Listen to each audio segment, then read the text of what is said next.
Saya harus katakan Pilkada Jawa Timur 2024 ini membuat sejarah.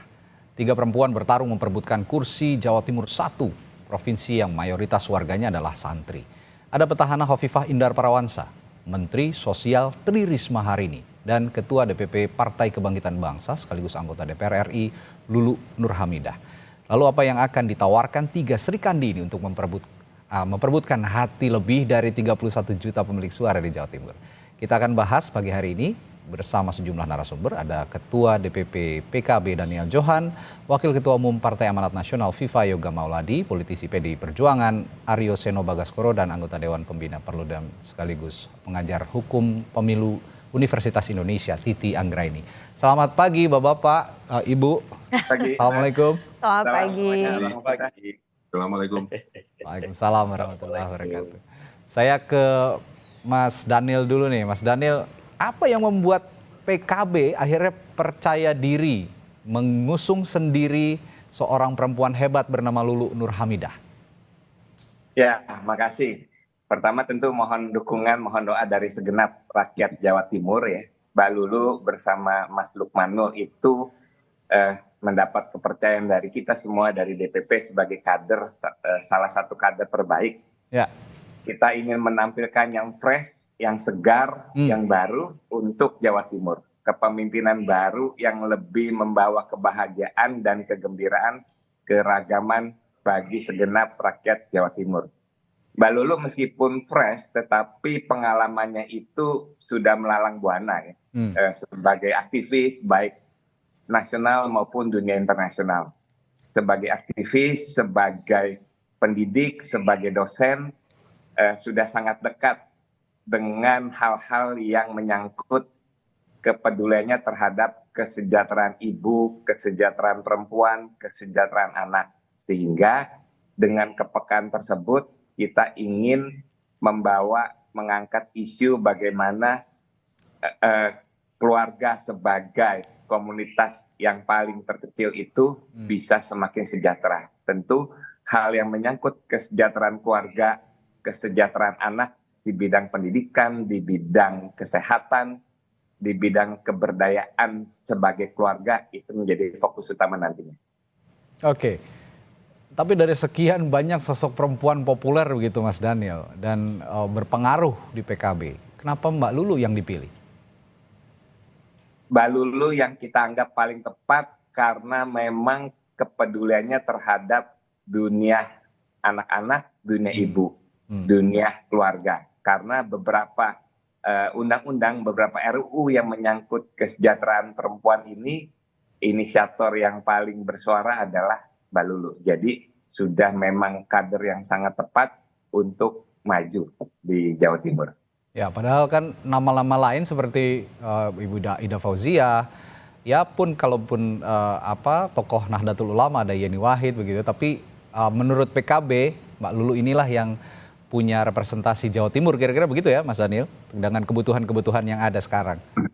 Iya, seluruh kader sudah menjadi pembahasan secara matang dan pilihan terbaik untuk Jawa Timur saat ini adalah Mbak Lulu. Bahkan itu kita dibahas sampai subuh itu. Oke, saya ke Mas Viva kalau gitu sekarang. Mas Viva ini calonnya Ibu Hovifah Indar Parawansa adalah calon pertama yang diusung di Pilkada Jawa Timur ya oleh Koalisi Indonesia Maju termasuk Partai Amanat Nasional, partainya Mas Viva. Nah tapi setelah melihat ada Srikandi lain nih ya, ada Tri Risma Harini, lalu dari PKB ada Mbak Lulu Nur Hamidah. Apa Anda melihat ini suatu kompetisi yang kompetitif di Jawa Timur, Mas Viva? 3 Srikandi Jawa Timur berkompetisi di Pilkada Jawa Timur 2024 ini bukan berarti para laki-laki di Jawa Timur tidak ada yang berani, bukan. Ya. Ini adalah menunjukkan bahwa di Jawa Timur persoalan gender itu relatif sudah setara sejak zaman Majapahit pun juga ada ratu perempuan Tribuana Tunggadewi. Jadi bagi Jawa Timur bicara soal keadilan gender, kesetaraan gender dan peran-peran publik bagi perempuan itu adalah tidak ada masalah sosial, tidak ada masalah politik. Itu yang pertama. Yang kedua, Bu Khofifah Mas Emil ini didukung oleh 15 partai politik, baik partai politik yang ada di Senayan maupun yang non-SID. Hal ini menunjukkan bahwa masih adanya kekuatan politik di Jawa Timur, meskipun ya secara elektoral antara dukungan partai politik dengan nilai elektoral pasangan calon itu berbeda-beda. Ada yang punya ikatan signifikan, ada yang tidak. Tetapi bagi kami di Jawa Timur, upaya untuk penyatuan gerakan organisasi dari 15 partai politik sebagai mesin pendulang suara, mesin elektoral ini akan kita maksimalkan. Karena masing-masing partai tentu memiliki basis sosial, basis suara. Kalau ini dikonsolidasi dengan baik, dengan efektif, tentu akan menambah nilai elektoral pasangan calon. Jadi kami tetap menganggap bahwa siapapun kompetitor dari Bu Khofifah Mas Emil tetap akan kita perhatikan dengan serius, tetap kita fokus dalam rangka untuk memenangkan Khofifah Emil sekali lagi di Jawa Timur. Tapi pernah menyangka nggak Mas Viva? Pilihlah calon yang memiliki pengalaman sebagai gubernur dan wakil gubernur. Tapi pernah menyangka nggak sebelumnya Mas Viva, koalisi Indonesia Maju ini akan dilawan oleh Sri Kandi lainnya? Karena Bu Khofifah kan sebelumnya santer banget dikabarkan sepertinya akan melawan Kota Kosong. Taunya yang muncul dua Sri Kandi lainnya tanpa meragukan juga kapasitas Ibu Khofifah sebagai Sri Kandi, sebagai perempuan hebat. Tapi pernah menyangka nggak akan dilawan juga oleh perempuan-perempuan hebat ini?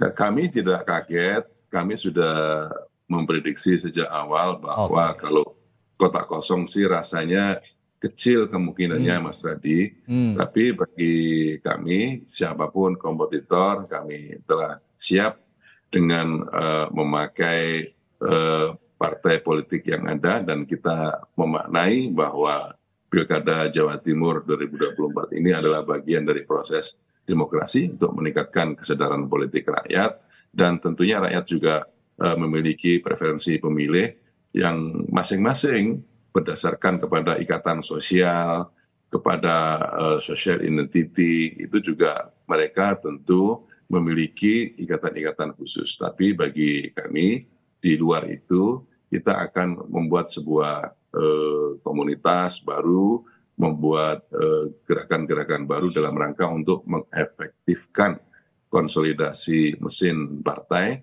dan strategi kami seperti biasanya juga melakukan pendekatan ke masyarakat untuk sosialisasi, mengkampanyekan program-program untuk melanjutkan dan menyempurnakan, dan ini akan bisa membawa hasil yang baik saya rasa bagi Provinsi Jawa Timur. Mas Seno, saya bertanya dalam konteks pemilihan PDI Perjuangan terhadap sosok hebat Tri Risma hari ini, yang sebenarnya semua publik juga awalnya nyangka nggak nyangka begitu ya, tapi ternyata terwujud juga seorang Tri Risma hari ini diusung menjadi calon gubernur di Jawa Timur oleh PDI Perjuangan. Apa latar belakang Tri Risma hari ini ditunjuk, yang saya yakin penunjukan ini juga dibalik peran perempuan hebat lainnya di belakang itu? Ada Ketua Umum Anda, Megawati Soekarno Putri. Ya, topik hari ini kita memang memberikan penghormatan tertinggi kepada para perempuan hebat ya Mas. Tapi selain itu saya rasa perspektif lain yang tidak boleh dilupakan, kita juga ingin mengapresiasi bahwa ini menjadi mungkin adanya 3 pasangan calon di Jatim, the more option the merrier for the people gitu ya. Semakin banyak pilihan semakin baik untuk masyarakat, karena ini dimungkinkan oleh putusan MK terbaru yang memberikan ruang bagi setiap partai politik untuk bisa mendorong kader-kader terbaiknya. Dan ini terbukti di Jawa Timur, akhirnya ada 3 calon yang ketiga-tiganya tentu adalah sosok yang punya kredibilitas dan kompetensi di bidangnya masing-masing. Dan hari ini kami percaya bahwa Bu Risma lah yang dapat menahkodai Jawa Timur dengan sangat baik, dengan paling baik, karena memang secara pengalaman panjang beliau, baik sebagai wali kota Surabaya 2 periode maupun sebagai Mensos, ini saat menjadi wali kota saya rasa hingga 5 tahun belakangan itu masyarakat di Jawa Timur, di Surabaya yang ingin Bu Risma untuk comeback di Jawa Timur, itu rasanya hampir tiap hari itu Bu Risma ditungguin masyarakat untuk kembali ke Jawa Timur. Artinya apa? Bu Risma sendiri yang menyampaikan kemarin bahwa beliau akhirnya nggak kuat, tidak kuasa untuk tidak kembali ke Jawa Timur karena doa masyarakat Surabaya yang pernah mengalami rasanya dipimpin oleh beliau selama 2 tahun, selama 2 periode, termasuk saya yang juga dulu juga dipimpin oleh Bu Risma pada waktu itu. Artinya apa? Memang kalau melihat rekam jejak Bu Risma sebagai politisi, sebagai pemimpin, ini kita melihat ada kerja-kerja teknis birokratis yang sangat jelas kerjanya di lapangan. Bagaimana beliau mengubah tata ruang kota, menurunkan suhu pada saat beliau bekerja.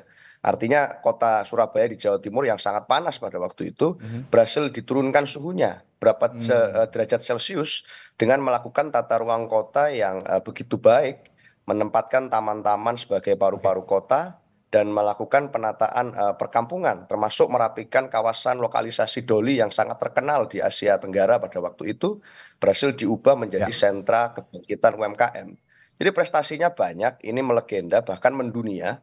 Berkali-kali waktu beliau memimpin sebagai kepala daerah dulu, itu menjadi tuan rumah dari giat internasional seperti UN Habitat, giat yang dihadiri oleh kota-kota dunia. Sehingga saat bicara tentang konteks Jawa Timur sebagai hub ekonomi baru, utamanya dalam konteks pasca nanti status ibu kota akan berpindah lebih ke timur, ke IKN tidak lagi di Jakarta, maka Jawa Timur ini akan menempati posisi yang sangat sentral dalam konteks menjadi hub bagi berbagai daerah strategis di Indonesia saat menyambung ibu kota baru. Maka diperlukan pemimpin yang mampu berdiplomasi di dunia. Itu Bu Risma punya semua syarat-syarat. Artinya Mas Seno, Anda mau mengatakan Ibu Risma yang dikenal sebagai wali kota Surabaya saat itu dengan berbagai terobosannya, pola-pola prestasi di Surabaya inilah yang juga akan dijual begitu di Jawa Timur nanti?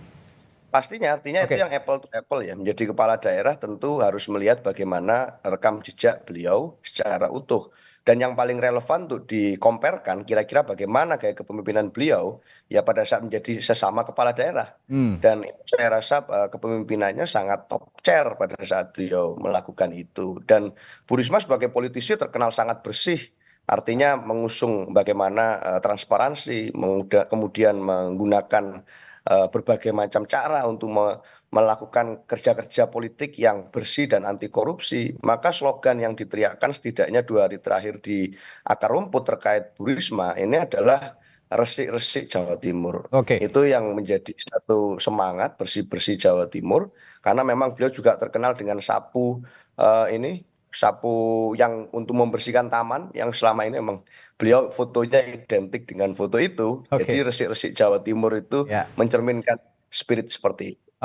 Tapi satu kalimat yang saya highlight dari Anda tadi, Mas Seno, the more option, the merrier. Begitu Mbak Titi. Kalau di pilkada lain, termasuk di Jakarta, sepertinya anti klimaks begitu. Tapi kalau di Jawa Timur klimaks, Anda sependapat dengan apa yang saya katakan? Ya, saya sepakat ya, karena kalau anak zaman now itu kan sekarang suka bilang menyala abangku begitu ya. Kalau ini menyala jatimku, menyala perempuanku begitu. Jadi kami ada satu grup namanya Maju Perempuan Indonesia dan itu ada perbincangan yang sangat hangat dengan fenomena Pilkada Jatim. Dan salah satu anggota kami menyebut bahwa Jatim menjadi etalase perjuangan perempuan politik Indonesia. Karena ini mencetak sejarah pertama kali Pilkada Gubernur dengan all female candidate sebagai calon gubernur.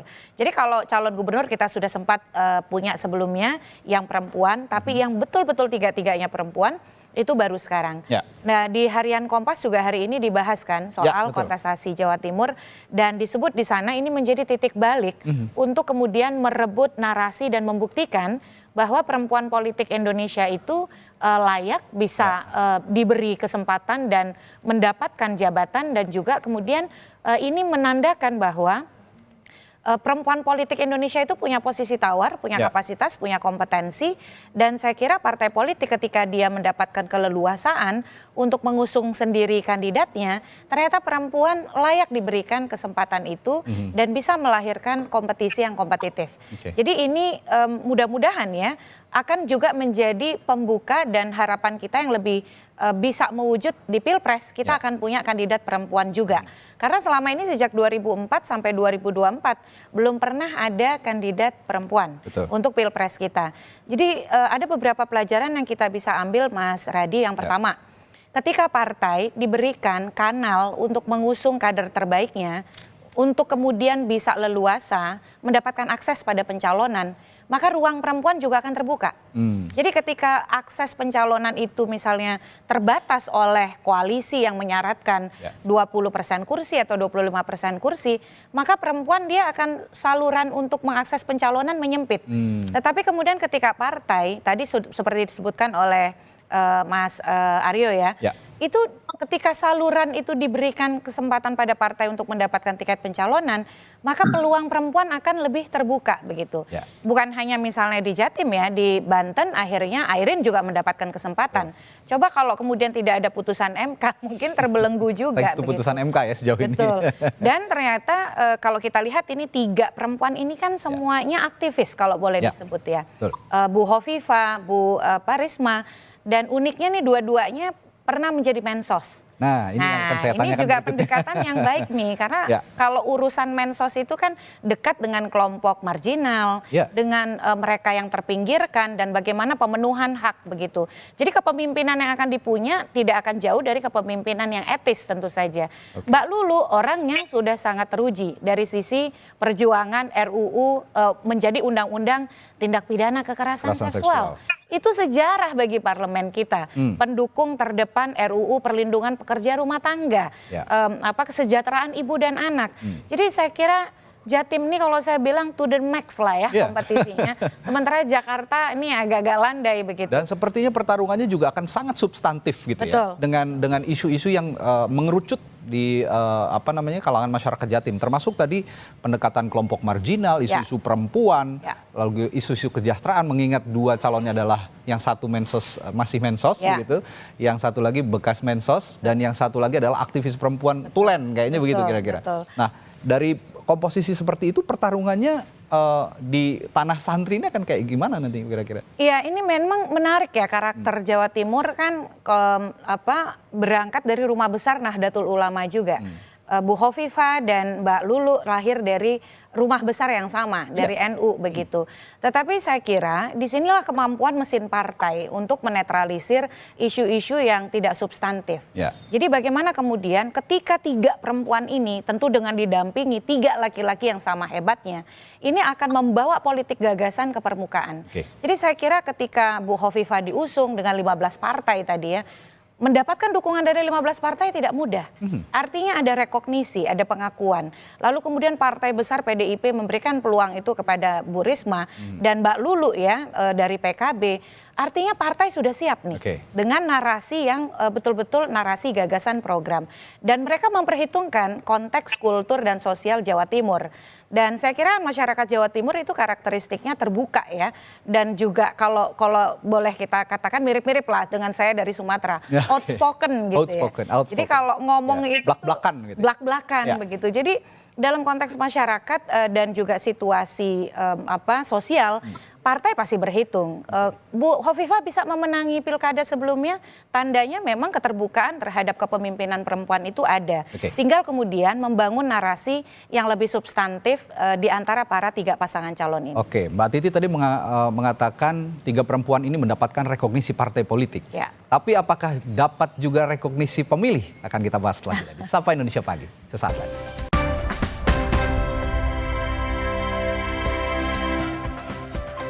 Kembali di Sapa Indonesia Pagi dengan topik yang sangat menarik pagi hari ini, membicarakan 3 Sri Kandi yang akan berlaga di Pilkada Jawa Timur.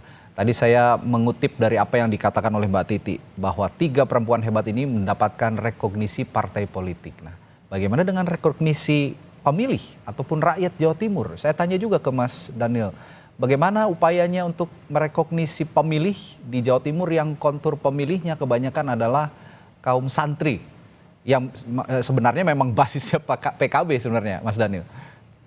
Ya, pertama tentu Mbak Lulu, Mas Lukman sangat dekat dengan dunia santri ya. Jadi menjadi dunianya yang utuh ya sejak kecil, dan tentu seluruh kekuatan struktur PKB di Jawa Timur akan bergerak bersama calon kami door to door untuk memenangkan pemilihan di Jawa Timur. Ya. Dan tentu akan mengedepankan gagasan-gagasan yang sangat dibutuhkan oleh masyarakat Jawa Timur, terutama yang menjadi kekuatan Mbak Lulu saat ini. Tentu kalau kaum ibu, kaum perempuan, kaum anak-anak ingin lebih sejahtera hidupnya, lebih ingin berdaya, ya pilihannya adalah Mbak Lulu. Kalau ingin yang baru. Nah, jadi kita akan bersama kekuatan struktur berjalan menemui seluruh lapisan masyarakat tanpa membeda-bedakan, termasuk bersama kekuatan para santri, para nyai, dan masyarakat di perkotaan. Oke, tapi dua calon lainnya juga punya kedekatan juga dengan kaum santri begitu, Mas Daniel. Bu Hovifah kita kenal sebagai Ketua Umum Perempuan Muslimat NU, lalu calon wakilnya Ibu Risma ya, Mbak Titi kalau nggak salah itu juga adalah seorang kiai, seorang gus begitu. Di kalangan NU sudah tidak asing lagi. Nah, ditambah dua sosok lainnya ini, Bu Risma dan Bu Hovifah, yang satu menjabat Mensos sekarang dan pernah juga menjabat Mensos, Bu Hovifah. Isu-isu yang paling memberikan rasa kompetisi yang kuat untuk dua calon lainnya ini apa saja kira-kira selain tadi isu soal perempuan dan anak, Mas Daniel? Ya tentu keseharian bagaimana kita mengangkat kesehatan pendidikan yang menyangkut hal yang fundamental bagi keluarga itu penting ya. Tetapi ke depan juga kita harus mengangkat bagaimana memulihkan kembali, memperkuat industri menengah di Jawa Timur. Karena kalau misalkan kekuatan industri menengah Jawa Timur itu terangkat, itu akan bisa meningkatkan pendapatan dan kesejahteraan dari masyarakat Jatim. Karena salah satu kekuatan dari Jatim adalah bagaimana industri yang saat ini mulai melemah, itu bisa kita memberikan kekuatan, kita bisa memberikan insentif. Termasuk yang paling utama adalah bagaimana mewujudkan nilai tambah bagi kekuatan pangan di Jawa Timur. Ya. Yang bikin seru memang Jawa Timur ini adalah PKB ini memang basisnya di Jawa Timur ya. Jawa Timur adalah kandangnya PKB. Nah, saya sekarang ke Mas Viva. Meskipun kandangnya PKB dan Bu Hovifah sepertinya juga tidak menjadi PKB lagi sekarang, tidak menjadi bagian dari PKB, tapi Bu Hovifah adalah seorang petahana, seorang gubernur yang sebelumnya menjabat di Jawa Timur dengan isu-isu yang sudah dikuasai sebetulnya di Jawa Timur. Tapi adakah cara untuk melawan dua kompetitor lainnya ini, Mas Viva, yang sama-sama punya kelebihan masing-masing kira-kira untuk mendapatkan rekognisi pemilih itu tadi? Secara sosiologis kawasan Jawa Timur itu dibagi menjadi 3, Mas Radi. Kawasan Tapal Kuda, itu Probolinggo, Situbondo, Madura, kemudian Mataraman, Tulung Agung, Banyuwangi, serta Arek itu Surabaya, Malang, dan sekitarnya. Jadi masing-masing secara ideologis memiliki perbedaan dalam preferensi pemilih. Kalau Mataraman itu lebih berorientasi kepada kaum santri, ya. Kemudian Tapal Kuda, Mataraman itu nasionalis, dan Arek itu sangat rasional. Jadi pendalaman terhadap perbedaan sosiologis itu bagi kami sangat penting. Itu akan berpengaruh terhadap model dan gaya di dalam melakukan strategi kampanye dan program-program. Bu Hovifah, Mas Emil ini sudah teruji dan memiliki tim yang bagus. Bukan hanya sekarang mendapatkan 15 dukungan partai politik yang memiliki jaringan sampai tingkat desa, tapi juga komunitas-komunitas pendukung, relawan-relawan itu akan kita hidupkan kembali, malah perlu nanti akan kita tambah, bukan hanya untuk kalangan santri, tapi juga kita akan langsung masuk ke kalangan nasionalis dan kalangan rasional.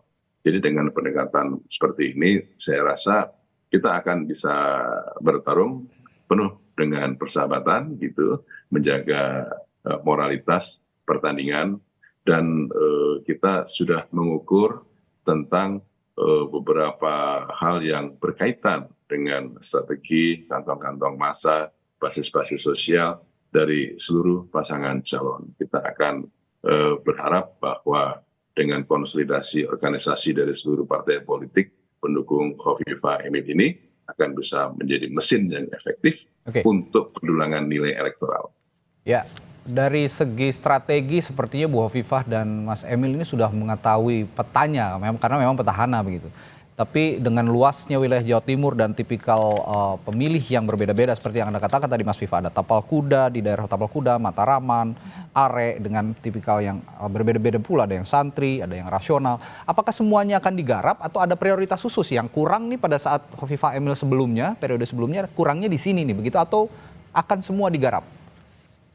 Semuanya menjadi prioritas, Mas Radi. 38 kabupaten kota akan kita sisir satu persatu sampai tingkat desa. Gitu. Karena ini adalah bagian dari pemenangan yang penting dalam rangka untuk mendulang suara. Kita akan lebih mengefektifkan jaringan partai, jaringan sosial, membangun identitas sosial sebagai bagian dalam proses untuk pengembangan demokrasi. Dan Jawa Timur itu terkenal dengan masyarakat yang terbuka, gitu, bukan masyarakat yang puritan atau bukan masyarakat yang yang miopis, bukan, tapi masyarakat yang memiliki nilai pluralitas tinggi dan adu gagasan, kemudian pengembangan terhadap program di masyarakat. Menjadikan hal yang penting karena masyarakat Jawa Timur ini sudah terlatih untuk melakukan pilihan-pilihan langsung, mulai dari pilkades, ya kan, pilkada, pemilu legislatif, pemilu presiden, bahkan ada beberapa daerah yang menyatakan, aduh, ini kalau ada pilkada lebih dari 3 kali selama 5 tahun, kenapa tidak gitu. Jadi ini hal-hal yang membuat kami sangat optimis bahwa bagian dari proses untuk pendulangan suara pemenangan pasangan Khofifah Emil ini sudah kita persiapkan dan akan kita konsolidasikan terus sampai tanggal 27 November untuk menjemput kemenangan, insya Allah. Insya Allah. Oke, Mas Seno, kalau lihat karakternya Bu Risma dengan gaya kepemimpinannya selama 2 periode di Surabaya menjadi wali kota, sepertinya kayak saya memprediksinya ya, Bu Risma ini akan mendapat perhatian khusus, akan mendapat atensi khusus dari kaum Are yang disebutkan oleh Mas Viva tadi, karena pemilih-pemilihnya yang rasional. Nah, tapi ada 2 tipikal pemilih lainnya tadi di Tapal Kuda dan Matraman yang mungkin Bu Risma belum sempat sentuh maksimal. Apakah 2 kategori ini yang akan dimaksimalkan juga nanti di Pilkada Jawa Timur? Ya, kita menyadari bahwa di Jawa Timur secara kepemimpinan politik itu ada pakem sosiologisnya, Mas, ya, secara kesejarahan, yaitu pakem sosiologis nasionalis religius atau religius nasionalis yang ini semangka ini menjadi penting gitu, merah hijau ya, abangan dan kaum santri. Dan di dalam pasangan calon gubernur cawagup yang diusung oleh kami bersama Hanura, ini ada Bu Risma dan Gus Hans. Artinya Gus Hans secara kesejarahan juga punya kultur santri yang kuat, berasal dari Jombang, dan itu latar belakang beliau saya rasa juga dapat berkomunikasi dengan kawan-kawan yang berasal dari kalangan kelompok yang di luar wilayah telatah kebudayaan Bu Risma. Maka dari itu Gus Hans juga anak muda ya, artinya usianya relatif lebih muda dari Bu Risma, dan itu mampu melengkapi menjadi komplementer secara ketokohan seperti itu. Maka kalau bicara tentang pemenangan, termasuk tentang bagaimana kita nanti akan memaksimalkan kerja-kerja untuk pemenangan di masa kampanye, itu saya rasa di setiap pilkada kita sadari bahwa antara the machine and the man ini mesti melengkapi satu sama lain. Nah, di Jawa Timur kita bersyukur sebagai partai pemenang legislatif secara nasional dan partai pemenang pemilu legislatif kedua ya setelah teman-teman PKB di Jawa Timur. Artinya mesin pemenangan politik PDI Perjuangan ini sudah solid sejak lama. Dan itu sudah dipersiapkan betul, sudah dilakukan pemanasan-pemanasan, termasuk juga kalau bicara tentang bagaimana PDI Perjuangan sebagai kekuatan kolektif, itu kita punya banyak sekali kepala daerah incumbent atau yang existing saat ini di berbagai daerah. Dan itu berasal dari banyak sekali sebaran wilayah daerah yang relatif usianya sangat muda di Jawa Timur. Ini menjadi laboratorium kepemimpinan PDI Perjuangan secara nasional di Jawa Timur. Surabaya ada Mas Eri Cahyadi, Trenggalek ada Mas Arifin, lalu ada Gus Yani di Gresik, ada Mas Dito Pramono di Kediri, ada Mas Fauzi di Sumeneb Madura. Maka ini ada Pak Sugiri Sancoko di Ponorogo. Ini membuktikan bahwa artinya kerja politik di masing-masing kabupaten kota di Jawa Timur pun PDI Perjuangan serius dalam melakukan konsolidasi dari pemilu ke pemilu. Maka kami yakin bahwa seluruh kekuatan ini karena besok pilkada serentak, Jawa Timur provinsi mengalami pilkada, lalu pemilu kabupaten kota juga mengalami pemilu. Maka kerja-kerja ini kami yakin bisa mensinergikan dengan baik, sehingga ini akan dapat memaksimalkan waktu yang ada. Meskipun memang kami dua partai ya, satu PDI Perjuangan dan Hati Nurani Rakyat, ini tapi kami yakin bahwa bisa melakukan kerja-kerja yang efektif karena memadukan antara logika the machine, partai politik, dan the man, Bu Risma Gusans, yang kalau bicara ketokohan Bu Risma saya rasa sudah sangat mumpuni dan mencukupi dari konteks variabel itu. Oke, Anda mengatakan the machine dan the figure harus sama kuatnya. Kalau figur sudah kuat dengan sosok Bu Risma, mesin politik Jawa Timur dengan PDI Perjuangan yang ada di sana dengan apa modal yang ada di DPRD atau suara yang diraih pada saat pemilu 2024 lalu sudah cukup? Apa ada upaya lain misalnya dengan menggait apa kalangan relawan atau dan lain-lain, Mas Eno? Pasti ya, pasti artinya kalau bicara relawan mulai dari sejak cukup lama saat ada spill ya, Bu Risma akan maju ke Jawa Timur, itu relawan sudah terbentuk dengan organik di mana-mana. Artinya seperti yang saya sampaikan di awal tadi, doa masyarakat yang dulu pernah menginginkan Bu Risma untuk maju di Jawa Timur, ini kan bukan pertama kali Mas, orang mendorong Bu Risma untuk maju di Jawa Timur. Artinya di pilgub sebelumnya pun sudah ada selentingan suara itu. Masyarakat di Jawa Timur berharap yang maju adalah Bu Risma pada waktu itu.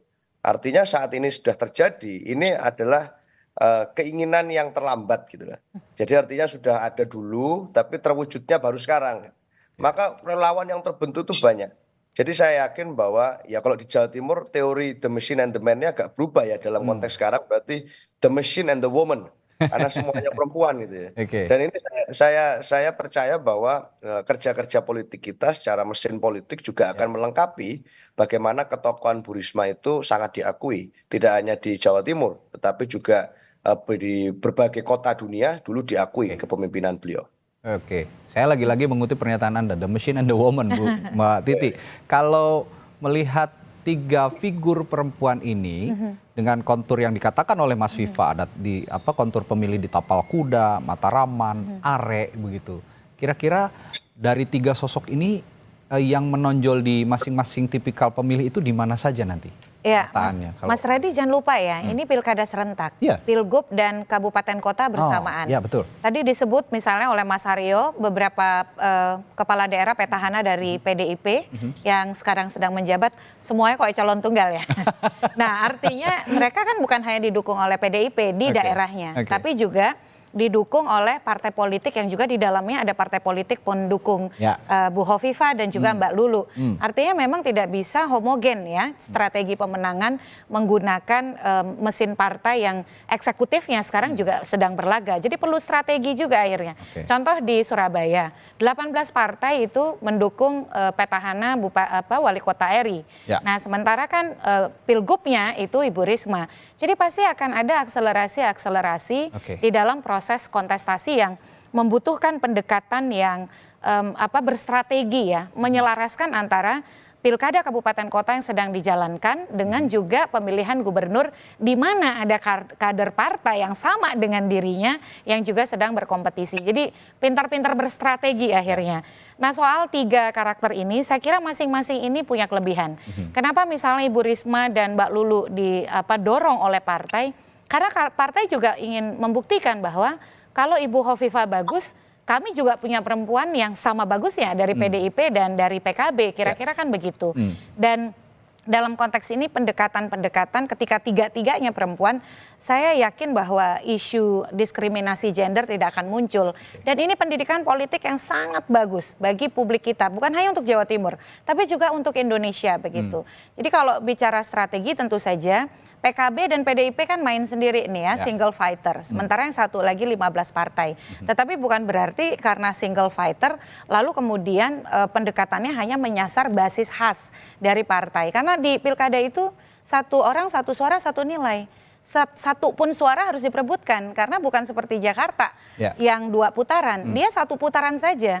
Jadi memang harus ada mesin partai yang bekerja secara optimal dengan pendekatan yang juga menyasar 3 karakter ini. Tapi yang senangnya kan kita bicara calon gubernur perempuan ya.